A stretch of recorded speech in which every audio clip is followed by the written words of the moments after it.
stratèges, vous me fascinez. Votre intelligence supérieure, insoumise au hasard et ennemie de la résignation, mobilisée tout entière pour atteindre un but, je la veux. Que peut-on vouloir de mieux pour un Homo sapiens sapiens? Nous autres sommes partie intégrante du seul pourcentage d'espèces ayant survécu aux extinctions de masse. Explique le phénomène qui pourra. Comment un sac d'os pareil a-t-il pu survivre à une telle chape d'adversité? Les Grecs en ont fourni une réponse très judicieuse à travers le mythe du titan Prométhée. Je vais te le raconter. Prométhée et son frère ont été chargés par Zeus de créer la vie sur Terre pour désennuyer les dieux. Le frère de Prométhée, Épiméthée, saute sur l'occasion pour faire valoir son intelligence. Il supplie son frère de lui attribuer le rôle de grand ordonnateur de la vie sur Terre. Épiméthée, en grec, veut dire celui qui pense après coup. C'est important de le savoir. Le mec se lance dans la création d'un véritable écosystème. Rien ne l'arrête. Il dote les animaux de toutes sortes d'attributs, de capacités, et les fait brillamment interagir les uns avec les autres. L'équilibre de la chaîne alimentaire en devient splendide. Chaque espèce animale jouit de la part exacte qui lui revient dans le grand tout. C'est vrai ? Une œuvre d'art. Épiméthée ne se sent plus pisser. Le mec est déjà un titan, mais il sent pousser des ailes. Frérot, regarde comme j'ai bien travaillé. C'est pas un truc de fou ? J'appelle ça le règne animal. Les Olympiens vont me l'arracher à prix d'or. Notre fortune est faite, mon bro. À nous, Miami Beach. Dis-moi que t'es fier de moi. Dis-moi que t'es fier de moi. Et là, il y a un silence, tu vois. Prométhée accueille l'enthousiasme de son frère Épiméthée par un silence dubitatif. Il contemple le règne animal d'Épiméthée sans mot dire, en opinant légèrement du chef. Il lâche rien. N'y tenant plus, son frère le presse de questions, l'exhorte à exprimer son opinion, quelle qu'elle soit. « Mon frère, parle-moi! Dis-moi ce que tu en penses! Donne-moi ton avis sur mon travail, s'il te plaît! Tu me mets au supplice! Le règne animal, ça te va? Tu veux qu'on change le titre? La ferme des animaux? Tu préfères ça? 30 millions d'amis?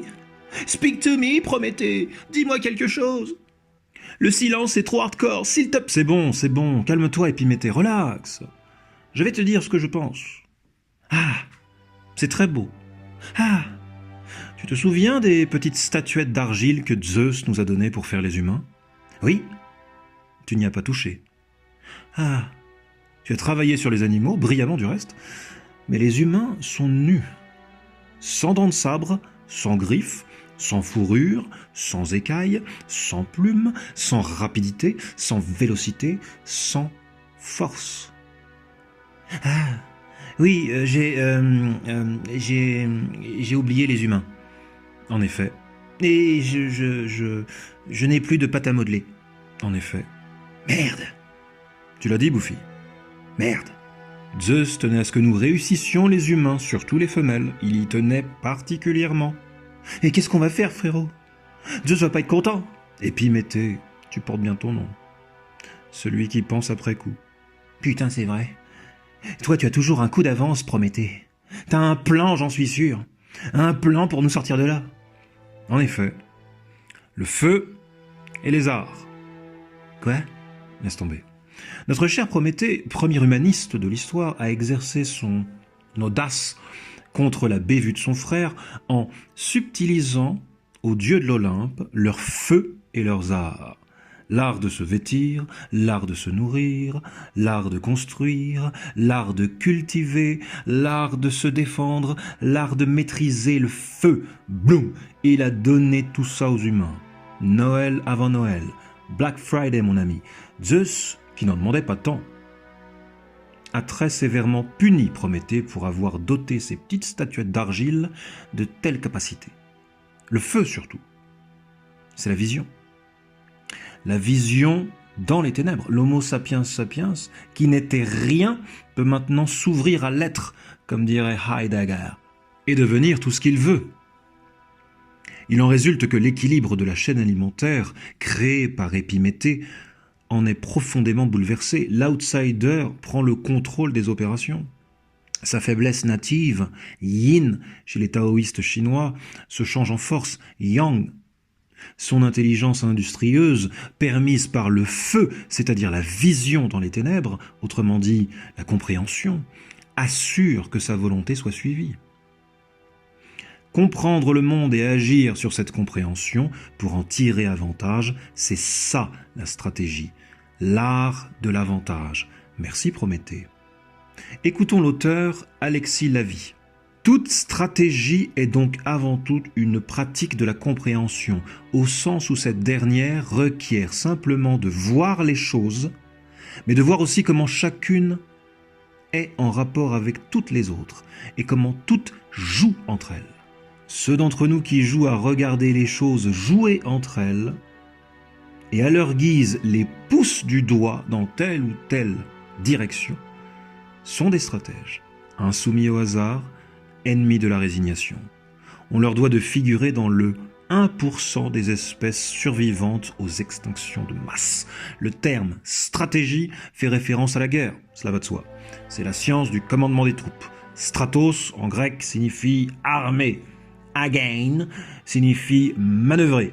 Mais chez les Grecs, les stratèges n'étaient pas uniquement des militaires. Non, ils étaient aussi et surtout des hommes politiques.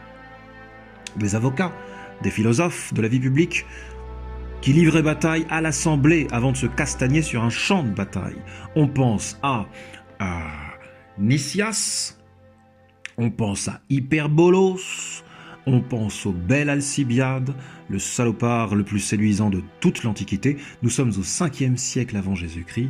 Ces mecs-là sont biberonnés à la rhétorique, à l'art de la persuasion, au concours d'éloquence. Le sport commençait là, dans l'arène des idées et des programmes, loin du chaos des armes. Il fallait savoir parler. Tu vois, il fallait savoir séduire la plèbe, savoir tramer la perte de son adversaire, un stratagème que les orateurs de l'époque employaient pour torpiller leurs adversaires et que l'on retrouve aujourd'hui intact dans la sphère politico-médiatique, c'est le stratagème du discrédit par les mœurs. Je m'explique. Il s'agit là d'attaquer les mœurs de quelqu'un dans l'optique de discréditer ses compétences professionnelles. Par exemple, Dominique Strauss-Kahn ne sait pas maîtriser ses pulsions sexuelles. Par conséquent, il ne peut pas maîtriser le destin de la France. Ses prétentions à la présidence de la République meurent dans l'œuf. Le journaliste américain Charlie Rose aurait eu un comportement obscène vis-à-vis de ses collègues féminines. On lui retire ses distinctions journalistiques, on discrédite sa contribution à la discipline. Au temps d'Alcibiade, même combat. L'homosexualité ne suscite pas la levée de boucliers suscitée sous la férule du christianisme, mais un homosexuel jugé passif se verra contester la gouvernance de la cité. Les pénétrés, c'est-à-dire l'homosexuel jugé passif, la femme et l'esclave, devront ployer sous le fait du citoyen pénétrant. L'homme libre est viril. C'est une donnée culturelle, je déconne pas, tu peux vérifier. Les orateurs pouvaient se servir de cette donnée culturelle afin de discréditer par les mœurs leurs adversaires politiques, remuer la vie privée pour ternir la vie publique. Comprends bien que l'idée n'est pas de porter un jugement moral sur ce stratagème. La morale n'est qu'une arme, rien d'autre. Une arme parmi d'autres armes dont dispose le stratège. Alcibiade, la coqueluche d'Athènes, l'enfant prodigue, le Kennedy en toge et sandales, ne s'est pas fait prier pour employer toutes sortes de ruses à dessein de subjuguer l'opinion publique. Étant coutumier du scandale et des excès en tout genre, il a par exemple mutilé son chien à coups de ciseaux. Un superbe chien, pour détourner le regard de ses concitoyens de ce qu'il a pu faire de pire. Stratagème de l'écran de fumée. Sun Tzu a dit « L'art de la guerre se fonde sur l'art de duper son adversaire ». Encore une fois, je le répète, il n'est pas question ici de porter un jugement moral. L'homo sapiens sapiens, flanqué de son grand copain Prométhée, a su développer son intelligence jusqu'à la catastrophe. Et c'est pas fini. Que nous réserve encore cet animal ?